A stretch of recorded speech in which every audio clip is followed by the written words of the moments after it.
réunion est sur le point de se terminer. Les représentants du ministère de l'Éducation et de la Santé reçoivent en ce moment même les syndicats pour évoquer l'allègement du protocole sanitaire. Louise Salé, bonjour. Bonjour. Alors, qu'est-ce qu'il en ressort ?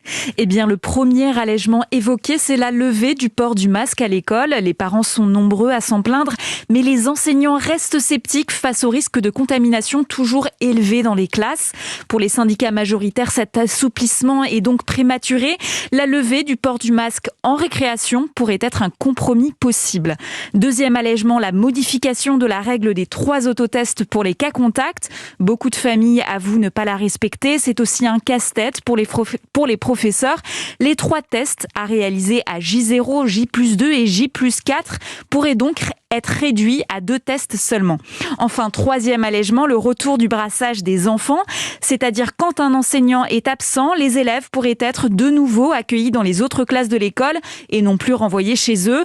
Le sport en intérieur pourrait également être réinstauré. Tous ces allègements seront précisés par le ministre de l'Éducation dans le courant de la semaine et ils devraient entrer en vigueur dès la rentrée des vacances scolaires de février zone par zone, c'est-à-dire dès le lundi 21 février pour la zone B. Merci Louise Salé. Avec nous, l'infectiologue Benjamin Davido. Bonjour. Oui, bonjour. Alors, qu'est-ce que vous en pensez de ces pistes qu'on vient d'évoquer ?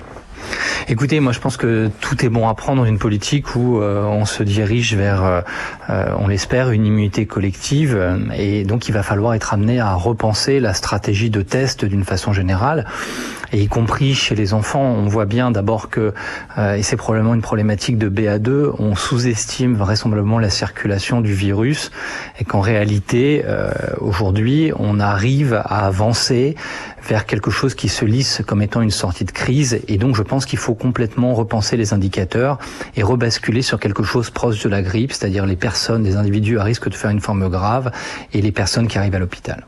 Alors, dans un peu plus d'une semaine, les restrictions anti-Covid vont de nouveau être allégées, avec notamment la réouverture des discothèques. Est-ce que du coup, le timing est bon ? Est-ce que c'est le moment d'alléger ? Écoutez, c'est toujours difficile de dire quand est-ce que c'est le bon timing. Ce qui est sûr, c'est qu'il faut esquisser une sortie de crise.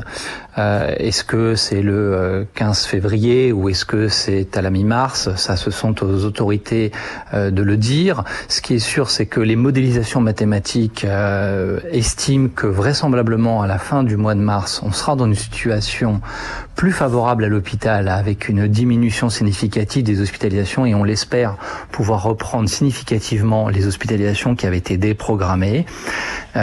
Aujourd'hui, on a encore une fois des éléments factuels avec la vague Omicron. 99%, je le rappelle, des contaminations sont dues à Omicron pour expliquer que le risque de se retrouver à l'hôpital, notamment chez des gens qui sont vaccinés, est beaucoup plus faible et qui nous permet donc de changer de braquet.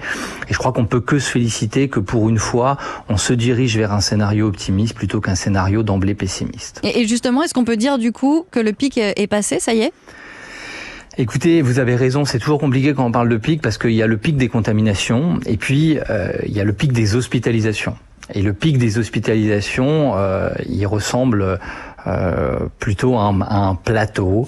On espère conforter cette idée qui soit passée parce que, je le rappelle, en Angleterre, justement, lorsqu'ils ont changé leur stratégie de dépistage, on n'en parle pas assez, mais il y a une augmentation substantielle des contaminations dues à BA2, ainsi qu'une augmentation qui, je l'espère, est transitoire des hospitalisations. Et donc, il faut toujours rester très prudent parce que une des particularités en France, c'est qu'on a officiellement très peu de variants BA2, et donc on pourrait se retrouver dans quelque chose, une sorte de dos de chameau, où il y a un petit rebond des hospitalisations, et donc pour l'instant, on ne peut pas dire que la vague est terminée, ni qu'elle est complètement lissée sur les hospitalisations. Benjamin Davido, merci. Je rappelle que vous êtes infectiologue et directeur médical référent Covid à l'hôpital Raymond Poincaré de Gare.